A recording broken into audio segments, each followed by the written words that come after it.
East Hyderabad side వచ్చే developments అంతా ఇంత కాదు.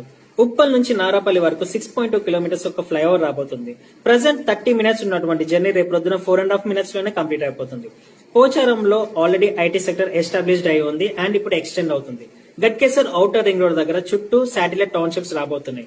బీబీ నగర్ దగ్గర AIIMS hospital, all India institute of medical sciences, Pagadipalli village దగ్గర CCMB, centre for cellular and molecular biology, Bhuvanagiri district headquarters and Bhuvanagiri fort ని tourism hub లాగా develop చేస్తున్నారు. రాయగిరి ఇంకా యాదగిరి కూడా తీసుకుంటే కనుక ఉమ్మడి రాష్ట్రంలో తిరుపతి ఇంటర్నేషనల్ లెవెల్లో గుర్తింపున్నటువంటి టెంపుల్ ఉండేది. ఇప్పుడు తెలంగాణ సపరేట్ అయిపోయిన తర్వాత తిరుపతి లాగానే ఇప్పుడు యాదగిరి గుట్టను కూడా ఇంటర్నేషనల్ లెవెల్లో గుర్తింపున్నటువంటి టెంపుల్ గా డెవలప్ చేస్తున్నారు. And industrial corridors, Yadagirigutta surrounding లో కూడా చాలా ఇండస్ట్రియల్ కారిడార్స్ రాబోతున్నాయి. సో ఈ డెవలప్మెంట్స్ వల్ల అక్కడ సరౌండింగ్స్ లో ఉన్నటువంటి ల్యాండ్స్ చాలా హైక్ కాబోతున్నాయి.